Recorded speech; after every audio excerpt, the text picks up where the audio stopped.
السلام عليكم ورحمة الله وبركاته. ازيكم عاملين ايه؟ اللهم صل وسلم على سيدنا محمد وعلى اله واصحابه اجمعين على افضل الصلاة والسلام. هنا معايا فصين توم كده، معايا بصلاية كبيرة حلوة، معايا الكبة. احط الفصين التوم، احط البصلاية،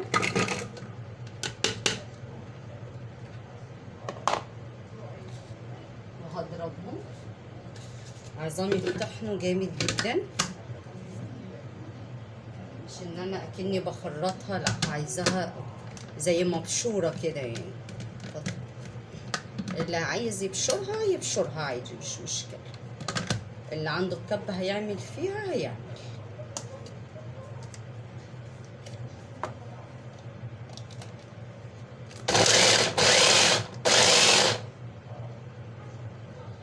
هنا كده خلاص طحناه كويس جدا، خليناه ناعم زي ما انتوا شايفين اكنه مبشور. معايا هنا بهار حلو اللي هي الكبابه الصيني مطحونه، معايا ملح وفلفل،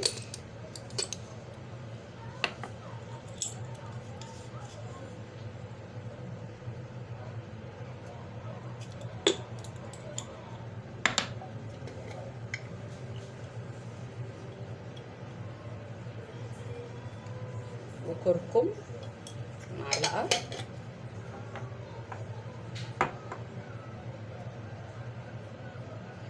وجوزة الطيب مطحونه.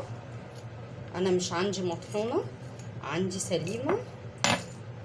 هبشرها، هبشر حبه كده حلوين على الخلطه بتاعتي.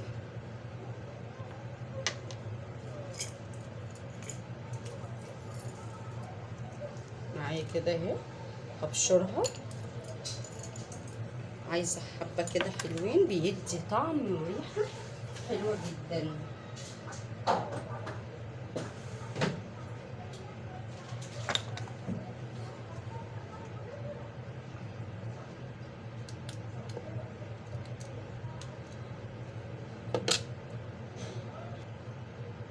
ومعلقه كده محسن كيك، تكون معلقه ولا كبيره ولا صغيره،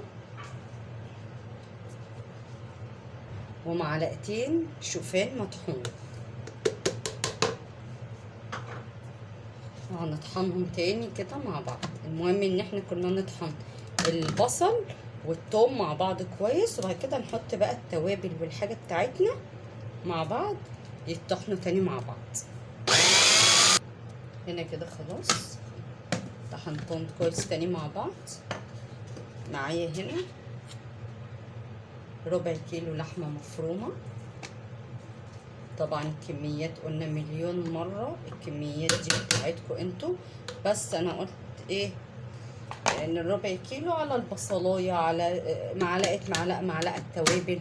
طبعا هتعملوا ازيد يبقى ايه، هتزودوا في المقدار بتاعكم، بس برضو البصل مش قوي عشان ما يفككلكيش اللحمه بعد كده. وهنضرب كله برضو مع بعض.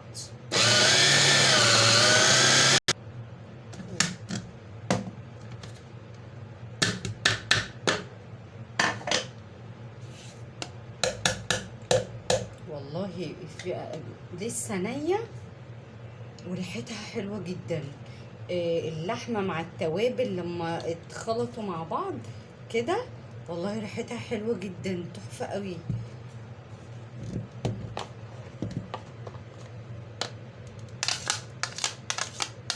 انا حطيت معلقتين الشوفان علشان يربطوها لي ما تفكش معايا.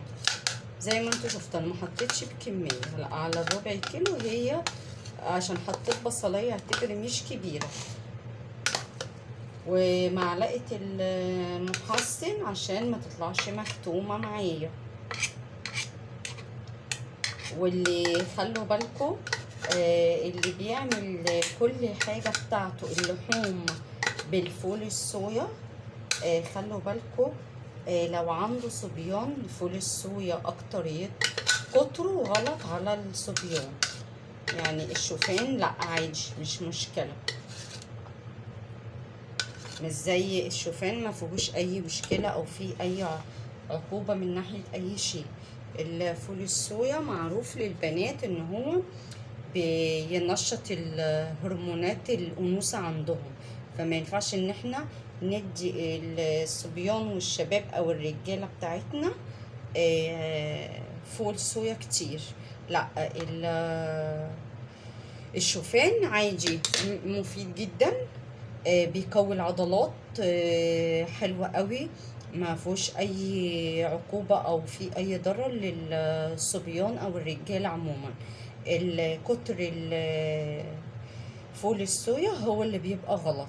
طبعا انا بستعمله بس بستعمله بكميات قليلة ومش دايما، عشان ما حدش يقول ايه ما انت بتستعمليه. انا بستعمله بس بكميات قليلة، وفي نفس الوقت مش دايما ان انا بستعمله. يعني فين وفين، بل ما ممكن مرة في الشهر او مرتين كل 3-4 شهور مرة، فده ممكن مش هيعمل حاجة معايا، فما تقلقوش. بس لما استعمله على طول على طول هو ده اللي غلط. اوكي، عشان نبقى متفقين بس مع بعضينا، عشان ما حدش يقول لي ما انت بتحطيه في الكفتة او حاجات زي كده. انا بحطه بس مش دايما، وبكميات قليلة مش كتير. يعني لو كم مرة ان انا عملته معاكم كنت بعمله بكميات، ان انا احط نص كوباية تنفش تبقى مثلا كوباية، فالكوباية دي ان انا هتتاكل مثلا في طقة او طقتين مع اللحمة او كده، فمش هتعمل لي معايا، بفضل عليها 3-4 شهور كمان. مش بفضل كل يوم او كل فترة مرة في الاسبوع او مرتين في الاسبوع. اللي عنده بنات هو اللي الفول الصويا حلو جدا، هو اللي ياريت يكتر منه للبنات، بيبقى حلو قوي مش وحش. ولبن فول الصويا هو الوحيد اللي عادي للبنات والصبيان، اللبن فول الصويا. عشان برضو هنا في لخبطه شويه ما بين الفول الصويا نفسه اللي هو بتاع اللحوم، وفي فول الصويا اللي هو بيتعمل منه لبن فول الصويا اللي هو عنده الاطفال عنده حساسيه من الالبان، ده ممكن بيدي لبن جوز الهند او لبن فول الصويا اللي هي الحبايه بتاعتها تبقى عامله زي اللوبيا بس اكبر، او الفوليه كده اصغر سنه. خلاص اتفقنا مع بعضنا، اتفقنا. هنا كده طبعا بالشكل ده معايا، هنشوف هنعمل ايه. هنا معايا كده طبق،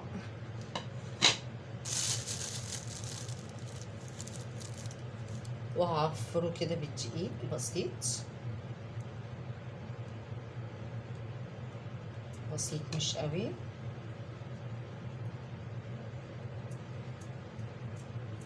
هنمسك كده، بسم الله الرحمن الرحيم. طبعا انتوا حطوه في التلاجة بتاعتكم شوية عشان ما تلزقش معاكم في ايديكم، وممكن نجيب شوية زيت جنبينا او مية، حاجة من الاتنين.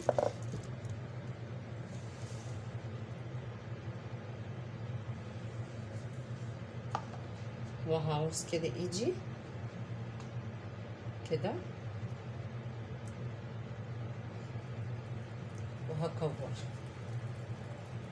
وانت بتكوري حاولي اضغطي سنة عليها علشان تفضل محتفظة بالكرة بتاعتها، كل الاجزاء بتاعتها تكون من جوه ماسكة في بعض، علشان ما تبقاش لو انت ما ضغطتهاش وعلى الحرف كده هتلاقيها فكت معاكي، هتلاقيها من جوه فيها فراغات كده وممكن تروح فكه معاكي. لا احنا مش عايزين تفك.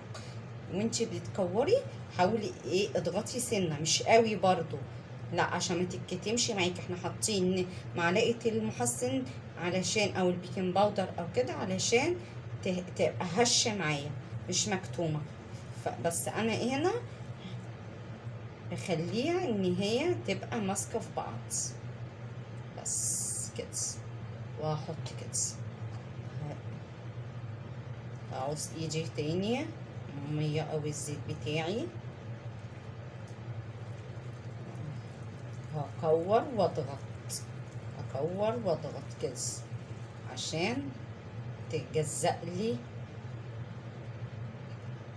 جوه، ما تبقاش من جوه اجي تفكي كده. بصوا انا حتى اهي، بصوا ماسكه ازاي، عشان انا وانا بكور بحاول ان انا بص متبقاش مشققه كده، لا، طول ما انا بضغط كويس وفي نفس الوقت مش قوي قوي مني، بضغط علشان ما تبقاش فيه جوه فراغات، وفي نفس الوقت ما اضغطش قوي علشان تبقى هشه معايا ما تبقاش مكتومه.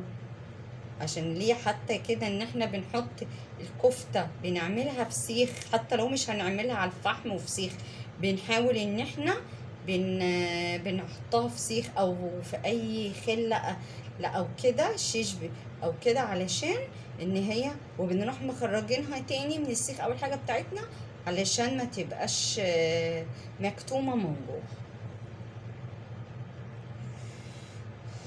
بس كده انا طبعا ايه هخلص الكمية معايا بتاعتي، واخلي احاول على قد ما اقدر اخلي الكور بتاعتي كلها حجم واحد، متبقاش كورة كبيرة وكورة صغيرة.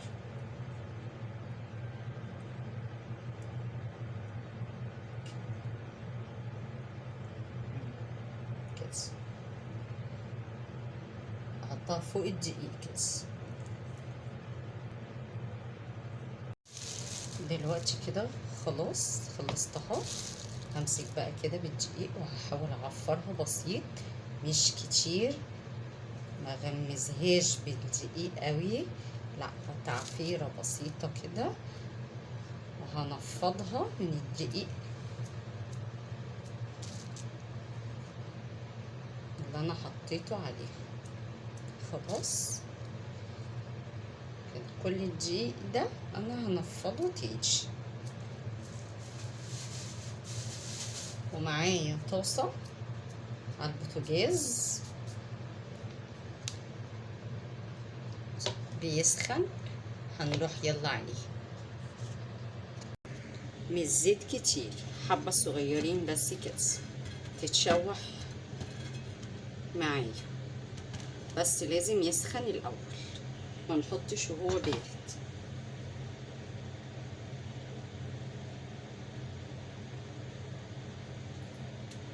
مليون مرة نقول لحمة مفرومة، لحمة صحيحة، فراخ، اي حاجة من دي لازم تتحط على زيت او زبدة او سمنة يكون سخن ما يكونش ساقع، علشان ما تجيبش ميتها معايا او تفك، لا اول ما تتحط تاخد الصدمة بتاعتها تمسك في بعض وما تجيبش ميتها تنشف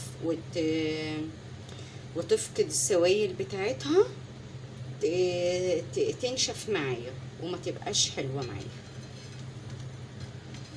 كده كويس قوي، حلو قوي كده. هحاول بالراحة طبعا زي ما انتوا شايفين مش بيتدخل تولع يعني، لا كويسة يعني كده. هنحاول بقى نحط، انا كده وطيت سنة وبنفض وبحط كده اللحمة بتاعتي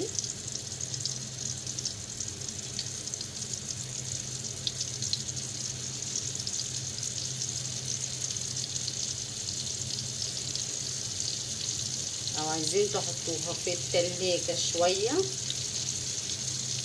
قبل ما تكوروها عشان ما تلزقش في ايديكوا، زي ما بنعمل في الكفتة بتاعت الحاتي او الكفتة بتاعت الرز، بنحاول نحطها شوية معانا في التلاجة عشان ما تلزقش في ايدينا او تفك معانا. وبعد ما تعمليها لو حبيتي برضو نفس الطريقة ان انت تحطيها في التلاجة بعد ما تكوريها كده وقبل ما تحمريها تشوحيها كده على البوتاجاز برضو عادي مش مشكلة، ممكن تقدري تحطيها. خلاص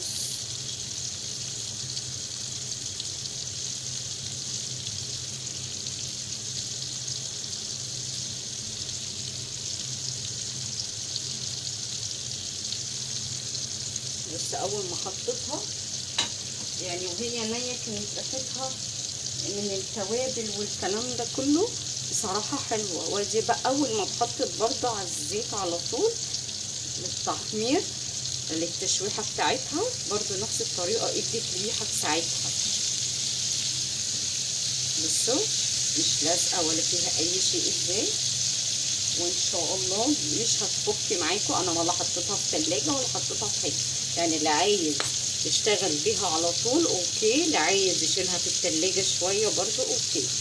بس البنات الصغننة اللي لسه اول دخول مطبخ ليها عشان لسه مش عارفة، فيا ريت ان هي تحاول تحطها في التلاجة اضمن ليها، عشان بعد كده ما فيش حاجة تبوظ معاها. بعد كده لما تعملها مرة واثنين وثلاثة وتبقى خلاص بقى متمكنة قوي زينا كده الحمد لله، تعمل بقى براحتها زي ما هي عايزة، ما تحطش ولا تلاجة ولا حاجة. طبعا احنا معليين، انا اول ما هديت بس عشان احط، وبعد كده رحت معلية تاني.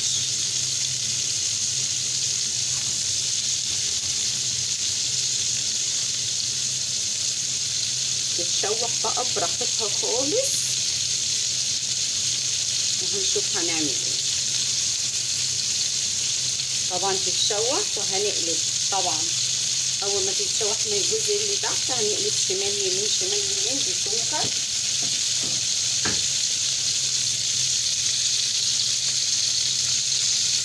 كده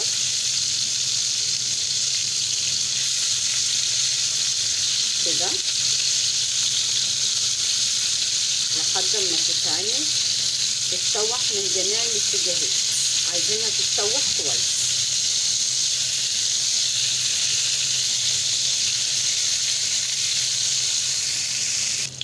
هنا كده خلاص زي ما انتم شايفين قلبتها من جميع الاتجاهات واتحمرت كده كويس، اتشوحت حلوه قوي.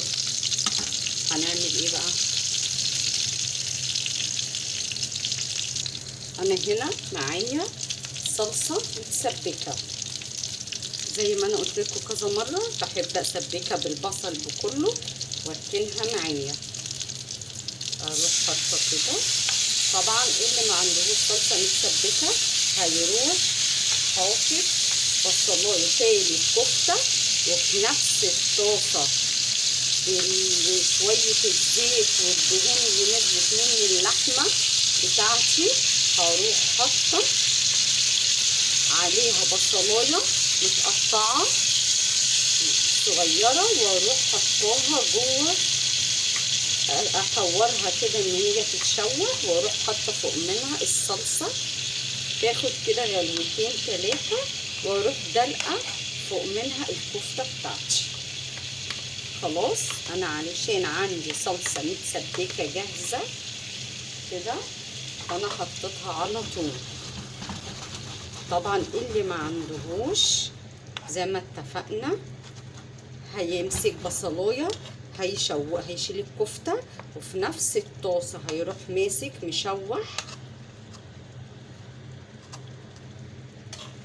البصلايه. بعد ما تتشوح البصلايه معايا هروح واخدها وحاطط لها الطماطم تاخد غلوتين ثلاثه يعني تتسبك كده كويس، ونروح حاطين فوق منها الكفته.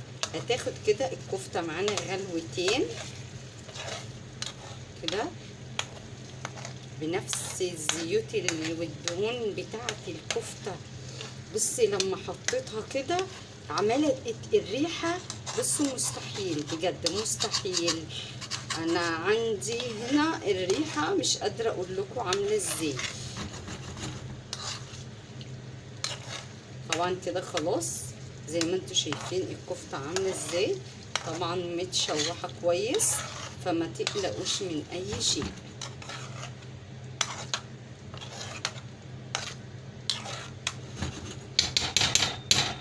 طبعا الصلصه بتاعتي دي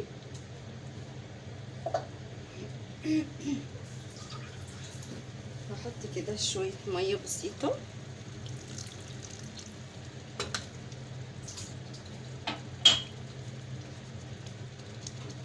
واحط التوابل بقى بتاعتي، ملح فلفل طبعا انا التسبيكه بتاعتي دي دايما اقول لكم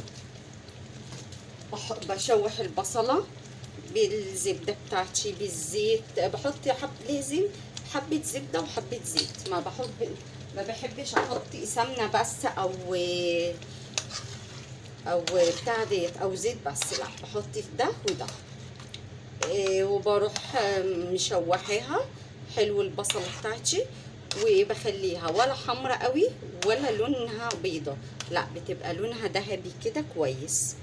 وبعد كده بروح ماسكه الطماطم بتاعتي، بروح ضرباها ومصفياها وبروح حطاها، وتاخد بقى وتدي مع نفسها تتسبك خالص خالص براحتها. واروح حطلها بقى، اللي عايز يحط ماجي يحط، اللي مش عايز خلاص مش لازم. وتسيبها بقى ايه، ويحط الملح والفلفل والحاجه بتاعته التوابل، وبيروح قافل بقى عليها تبرد خالص خالص. بعد ما واروح دلقاها بقى في علبه بلاستيك كده معايا، وبرضه اسيبها تاني تبرد زياده تاكيد، واروح حطها بقى في التلاجة في الفريزر. بتساعدني بصراحه كتير قوي قوي. في اوقات كتيره اكون مستعجله مثلا، او ضيوف جات لي مثلا، انا مش هسيبهم اقوم اقعد اطبخ والكلام ده كله، لا بتبقى حاجتي جاهزه عندي، اروح يلا ده على ده يلا احط شويه الطبيخ عليهم، بيبقى برضو مفرزات دايما في الفريزر عندي جاهز. الفاصوليا البيضه، اللوبيا، الفاصوليا الخضراء في اكياس كده مفرزاها، الباميه، كل الخضار بروح مفرزاه وحطاه، تبقى التسبيكه جاهزه، بروح حطاها وحاطه فوق منها، وازود شويه الميه او الشوربه بتاعتي اللي عندي موجود، وهروح اغليهم غلوتين، واروح حاطه الطبيخ بتاعي. خلاص ما خدش معايا دقايق على البوتاجاز، وما سيبش اللي جايلي الضيف دوت واسيب واقوم، او اسيب عيلي مثلا للمذاكره واقوم، لا انا في ايام الدراسه جايه، كل سنه وانتم طيبين، خلاص على الابواب كلها اسبوع.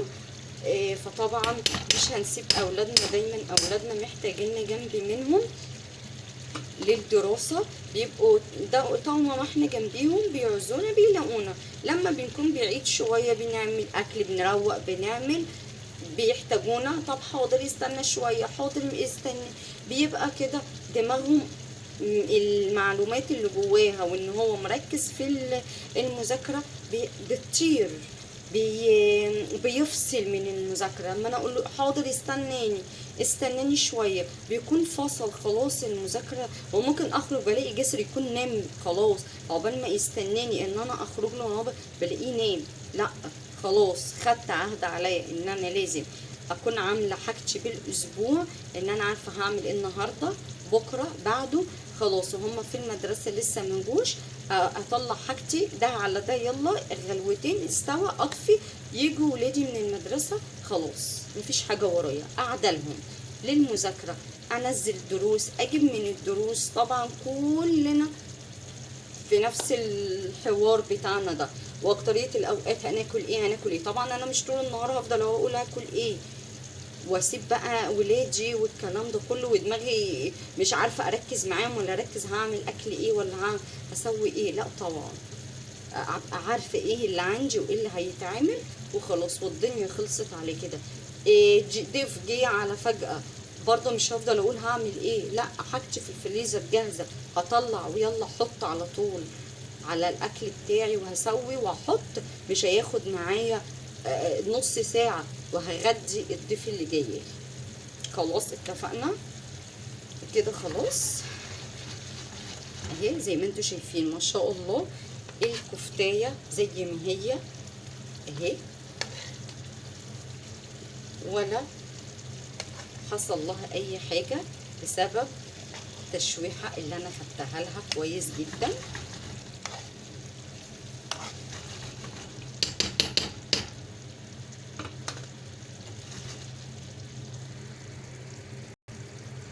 كده خلاص كفتة داوود باشا خلصت، عملت عليها مكرونة سلقتها شوحتها بحبة زبدة وادي حطيتها عليها. اللي مش عايز يشوحها خلاص مش مشكلة، هيحطيها يسلقها ويصفيها وهيحط عليها كفتة داود باشا زي ما انتوا شايفين. وبالهنا والشفا. السلام عليكم ورحمة الله وبركاته.